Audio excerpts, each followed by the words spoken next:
राधे राधे भक्तों, अपने जीवन में हम जिन्हें अपना मानते हैं वो हमें उनसे ही सबसे ज्यादा दुख क्यों मिलता है। आज के सत्संग को ध्यान से पूरा सुनो और समझो। आप अपने मन की अधिकतर तकलीफों को ये सोचकर जिंदगी भर सहते रहते हैं कि ये तो मेरा अपना है, ये तो मेरा बड़ा है, इसको हम कैसे कुछ कह सकते हैं। हम अगर नहीं सहेंगे, कुछ कह देंगे तो हमारे रिश्ते ही खराब हो जाएंगे, हमारे रिश्ते ही समाप्त हो जाएंगे। पर सोचने की बात यह है कि उस व्यक्ति को आप अपना कैसे मान सकते हैं जो आपकी तकलीफों की वजह हो अपना। तो वह होता है जो हमारी तकलीफों को दूर कर दे। तो गीता का ये उपदेश है कि किसी को भी अपना फायदा मत उठाने दो, किसी को भी खुद पर जुल्म मत करने दो, क्योंकि आप जितना सही लोग आपको उतना सहने के लिए और मजबूर करेंगे। गीता का पहला अध्याय जिसका नाम अर्जुन विशद योग और दूसरा अध्याय जिसका नाम सांख्य योग है, उसके आरंभ में अर्जुन ने श्री कृष्ण के आगे अपना दुख प्रकट किया है कि हे केशव, मैं कौरवों से कैसे युद्ध कर सकता हूं, ये सब तो मेरे अपने ही हैं। मैं कैसे भीष्म पितामह और द्रोणाचार्य से युद्ध करूंगा, क्योंकि वो दोनों मेरे पूजनीय हैं। इसलिए इन गुरुजनों को मारने से तो अच्छा है मैं भिक्षा के अन्न को खाकर अपने जीवन का गुजारा करूं, और जिन कौरवों से मैं युद्ध करने जा रहा हूं वह सब धृतराष्ट्र के पुत्र मेरे भाई ही हैं, मेरे अपने ही हैं। इन सबको मारने से अच्छा है कि मैं सन्यासी बन जाऊं। तो श्री कृष्ण ने अर्जुन से कहा कि यहाँ कौन अपना है और कौन पराया है। जो अधर्म करता है उसके साथ युद्ध करना तुझे मोक्ष और मुक्ति देगा। तू अपने इस मन के मोह को त्याग दे, नहीं तो सारा जग तेरी निंदा ही करेगा, तुझे डरपोक कहेगा। बात अपने पराये की नहीं है, बात धर्म और अधर्म की है, बात सही और गलत की है। अगर तू गलत को सहेगा, उसका अंत नहीं करेगा, तो गलत करने वाले को और बल मिलेगा, वो और रवि गलत करेगा। इसीलिए मन के मोह को त्याग करके तू युद्ध कर। महाभारत की एक और कहानी भी है, जब अर्जुन के पुत्र अभिमन्यु की युद्ध में मृत्यु हो जाती है, तब अर्जुन बहुत दुखी होता है, रोने लगता है। वह श्री कृष्ण से कहने लगा कि मेरा पुत्र अभिमन्यु मर गया है, मैं यह दुख बिल्कुल भी सहन नहीं कर सकता, मैं भी अपने आप को समाप्त कर लूंगा। फिर भगवान श्री कृष्ण उसे आत्माओं के लोक में लेकर गए, जहां अभिमन्यु आनंद से बैठा हुआ था, क्योंकि उसने क्षत्रियोचित व्यवहार किया, इसलिए उसे उत्तम पद की प्राप्ति हुई। जब अर्जुन अभिमन्यु के पास रोते रोते पहुंचा, अपने पुत्र को देखकर अर्जुन बहुत प्रसन्न हुआ, उसे गले से लगाकर कहने लगा कि हे पुत्र, तेरे बिना तो मैं जी ही नहीं सकता, मैंने तो अपने जीवन की आशा का ही त्याग कर दिया है। तो अभिमन्यु कहने लगा कि आप कौन है? अर्जुन बोला, मैं तेरा पिता हूं, तू मेरा पुत्र है अभिमन्यु। तो अभिमन्यु कहने लगा कि कौन पिता कौन पुत्र, मेरे हजारों जन्म हुए हैं, किसी जन्म में आप मेरे पिता बनते हैं और किसी जन्म में मैं आपका पिता बनता हूं। आत्मा का ना कोई माता होता है ना कोई पिता होता है। जब अर्जुन ने देखा कि मेरा पुत्र मुझे पहचान भी नहीं रहा, तो उसका सारा मोह खत्म हो गया। इसलिए गीता के इस उपदेश को ठीक से समझ लो कि यहाँ कोई अपना पराया नहीं है। जो बुरे वक्त में, तकलीफ के वक्त में हमारा साथ दे, सिर्फ वही हमारा अपना है, बाकी सब पराये हैं। बड़े से बड़े पाप भगवान के नाम जपने से नष्ट हो जाते हैं। पूर्व के पापों का नाश करने के लिए भगवान नाम सबसे बड़ा और शीघ्र फलदायक है। इससे बड़ा कोई प्रायश्चित नहीं है, इससे बड़ा कोई तीर्थ नहीं है। पाप नष्ट करने के लिए भगवान का नाम सर्वश्रेष्ठ है। चोर हो, शराबी हो, मित्रद्रोही हो, स्त्री, राजा, पिता, गौहंता, ब्राह्मण की हत्या करने वाला, गुरु पत्नी गामी, अन्य बड़े बड़े पापों में रत रहने वाला ला पुरुष भी यदि अबो नशानी, अब ना नशो, आज तक पाप किया अब नहीं करूंगा, और वो भगवान नाम लेने लगे, तो निष्पाप होकर महात्मा बन जाएगा। जो महत्व पापों में है वह भी भगवान नाम जप करके महात्मा बन जाएगा। ये महापुरुषों का अनुभव। संगीत भगवान नाम केवल पापों का ही नाश करता है कि अन्य कोई लाभ भी प्राप्त होता है। उत्तर भगवन नाम पापों का नाश करके ही शांत नहीं हो जाता। पापों का नाश करके हृदय में दिव्य विशुद्ध ब्रह्म बोध की ज्योति जलाकर, ब्रह्म ज्ञान की ज्योति जलाकर भगवान में प्रेम और तत्व का बोध दोनों करा देता है। सर्वत्र भगवान विराजमान है।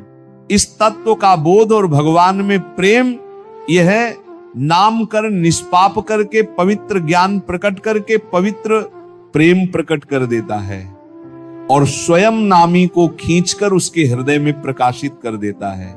नाम जपने से अनंत गुण प्रकट होते हैं। देवी संपदा के कहां तक वर्णन करें तो निरंतर दिन रात भजन हो सके ऐसा कोई उपाय बताइए। उत्तर, इसके लिए आपको नियम लेना होगा, आपको प्रयत्न करना होगा कि नाम छूटने ना पावे। कुछ देर एकांत में बैठकर अभ्यास कीजिए। कम से कम 2 घंटे, 24 घंटे में 2 घंटे एकदम एकांत शांत और एक ही मंत्र चलना चाहिए। 2 घंटे। ये देखो इसकी बदमाशी मन की उस समय पकड़ो, कितना ये चंचल है, कितना बलवान है, कितना बदमाश है। 2 घंटे 24 घंटे में नियम निकालो। चाहे 1-1 घंटे करके निकालो, चाहे आधा घंटे करके निकालो, चाहे इकट्ठे 2 घंटे निकालो। 2 घंटे ऐसा समय निकालो जिसमें केवल मंत्र चल रहा हो या नाम चल रहा हो। एक नाम पकड़ लिया, अब 2 घंटे नहीं छूटना, वही चलेगा। यदि 2 घंटे एकांत में बैठकर लगातार भजन करोगे तो शेष 22 घंटे चलाने की सामर्थ्य प्राप्त हो जाएगी। 2 घंटे आप लगातार नाम, मतलब अनुभव की बात कह रहे हैं। तुम्हें इससे लगता है आकाश में उड़ रहे राउंड राउंड एकदम बस मंत्रकार, ना बोलने की इच्छा, ना देखने की इच्छा, ना खाने की इच्छा, ना पीने की इच्छा, ना होते हुए भी सब हो रहा है। और वो भी यदि 2 घंटे एकांत लगातार नाम जप किया जाए तो 22 घंटे जपने का हमको पावर मिल जाएगा। 2 घंटे का अब हमको महत्व बुद्धि रखनी है। नाम में हरिवंश के नाम अंतर परे, लाभ हरिवंश उच्चत वाणी। हमें रुपया लाभ नहीं, भोजन लाभ नहीं, जीवन लाभ नहीं, जीना लाभ नहीं, नाम जप लाभ है। नाम जब छूटा तो हमारी सबसे बड़ी हानि हो गई। जब ऐसे महत्व बुद्धि रखोगे तब निरंतर नाम जप चलेगा। निरंतर दिन रात भजन हो सके उसके लिए आपको प्रयत्न करना पड़ेगा। आपको बार बार नाम भूले ना, ये संभालना पड़ेगा। 2 घंटे तो एकांत में, और हर समय चलते बैठते उठते खाते पीते 1-1 कदम आराम से चलिए और मंत्र जप करते हुए, नाम जप करते हुए। ये नाम जप इतना कठिन क्यों लगता है? उत्तर पुरुष संचित पाप कर्म होने के कारण हमारी दूषित वृत्ति जब तक रहती है तब तक भजन में मन नहीं लगता। पापवंत कर सहज स्वभाव भाव, भजन मूर्त भाव नकाओ। मन की मलिनता पाप कर्म, इसलिए जलन पैदा होती है। नाम जप ना करो और कुछ भी करते हो प्रपंच में घंटों व्यतीत कर दो, राजी है, लेकिन नाम जप में नहीं। ये पाप का लक्षण है। ये हमारे पाप संचित है, पाप जमा है। इसीलिए भगवान के महामाधुर्य अमृत में नाम में रुचि नहीं होती। राधा नाम सुधार रसम दम, जब तक रुचि नहीं होती तब तक जबरदस्ती, जैसे कड़वी दवा रोग नाश के लिए खाई जाती है, ऐसे जप करो, जबरदस्ती नाम जप करो। और इस चक्कर में मत पड़ो कि मानसिक से ज्यादा लाभ होता है। हमें नाम जप चाहिए, चाहे हमें वाचिक करना पड़े, राधा राधा राधा राधा राधा। अगर हमारा मन नहीं लग रहा, बात नहीं बन रही, भजन में नहीं बैठ पा रहे तो राधा राधा राधा राधा राधा राधा राधा राधा राधा राधा राधा राधा राधा राधा राधा राधा। इसको कौन रोक सकता है? इसको मन तो नहीं रोक सकता जाएगा, कहां भाग के आ जाएगा? जब दवा के रूप में जबरदस्ती नाम लोगे तो तुम्हारे पापों का नाश होगा। और जहां मन की मलिनता, पाप नष्ट हुए कि तुम्हें नाम में एक नशा मिलेगा। नशा, एक स्वाद, एक ऐसा आ सकती जिससे तुम नाम छोड़ ही नहीं पाओगे। वृंदावन में तो बहुत जल्दी स्थिति आ जाएगी, क्योंकि महामहिम भगवान का परम पावन धाम है। और यहां की महिमा यहां फिरे स्वार्थ, आपने तो भजन गए फिरे बा। यहां तो स्वयं भजन साधक को पकड़ता है। थोड़ा साधक प्रयास करे तो भजन पकड़ लेगा, साधक को निरंतर भजन चलेगा। और क्या क्या सहायक हो सकता है नाम निरंतर जप करने के लिए? पहला नाम प्रेमी संतों का संग। ध्रुवदास जी ने भी कहा है, भजन न होई संग बिनु, और भजन बिना नहीं प्रेम छिनु, भजन न छाड़िए धरिए ये ध्रुव नेम। बिना भगवत भजन करने वाले संतों के संग के निरंतर भजन करने की रुचि हो ही नहीं सकती। इसलिए सबसे पहला है भजन करने वाले नाम प्रेमी संत का संग। नाम प्रेमी संग का, भजनानंदी संत का संग करो। दूसरा जो नियम मिला है, जैसे कि आपको 11 माला गुरु मंत्र जपने, शेष समय फिर और जपो, लेकिन 11 माला पूरा ही करना है। जो नियम जप का है वह किसी भी तरह टूटना नहीं चाहिए, वह पूरा ही होना चाहिए। तीसरा, जब तुम्हारे सामने कोई भोग आवे तो वैराग्य बुद्धि से देखो कि नाम से बढ़कर भोग नहीं है। कहीं भोग भोगते समय नाम ना छूट जाए, भोग भोगते समय भी नाम चले। भोग का मतलब हर इंद्रियों के विलासिता से है। जो जीवन के लिए उपयोगी भोग हैं, उनको भोगते समय नाम न छूट जाए, क्योंकि नाम से बढ़कर भोग नहीं है। जिनके दिमाग में नाम की महिमा ऐसी नहीं रहती, वो भोग प्राप्त होने पर नाम छोड़ देते हैं। खा रहे हैं, हंस रहे हैं, खेल नहीं।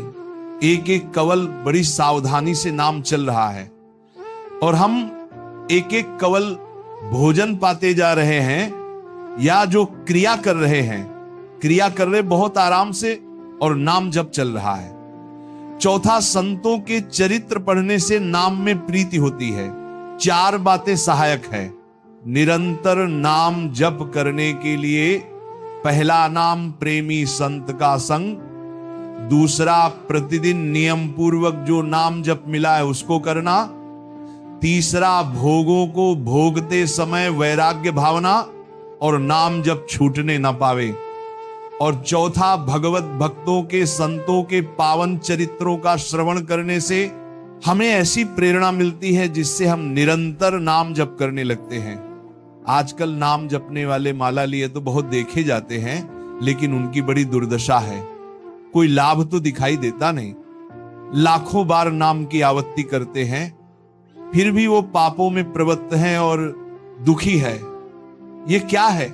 संगीत, आजकल नाम लेने वाले बहुत लोग देखे जाते हैं जो नाम जप कर रहे हैं माला से, काउंटर से, लेकिन उनकी दुर्दशा है, उनको कोई विशेष लाभ नहीं मिला, ना दिखाई देता है। लाख लाख नामों का जप करते हैं, फिर भी पाप करते हैं और दुखी अशांत देखे जाते हैं। ये क्या है उत्तर? पहली बात तो ये नाटक है कि लाख बार वो नाम जप करते हैं, नाटक है, बिल्कुल सत्य नहीं है। अगर सत्य में लाख बार नाम जप करें तो उसका प्रभाव पड़ेगा, चाहे भाव से चले चाहे कुभाव से। भाव कुभाव अन खा लहू नाम जपत मंगल, वो फालतू में ड्रामा प्रस्तुत करते हैं कि मैं लाख नाम जप करता हूं, नहीं जप करते। अब माला चल रही हो, बातचीत हो रही है, तो कौन जप कर रहा है? जप कौन कर रहा है? ये ड्रामेबाजी ही तो है। तुम्हारा बातचीत भी चल रहा है, 2 लोग चल रहे हैं, हंसते हुए बात भी चल रहे हो, माला भी चल रही, तो माला किसकी चल रही? तुम बात कैसे कर रहे हो? तो ये ड्रामेबाजी वाला ना, जो लाख नाम जप की बात है, भाई जी कहते हैं मैं नहीं मानता ऐसी बात। वो लाख नाम जप करते हैं, उनकी दुर्दशा है? नहीं, वह नाटक करते हैं, लाख नाम जप नहीं करते हैं। वह धोखा दे रहे हैं अपने आप को और दूसरों को कि मैं लाख नाम जप कर रहा हूं। दूसरा कारण कि उनकी नाम में रुचि नहीं है, नाम में प्रीति नहीं है, नाम में महत्व बुद्धि नहीं है।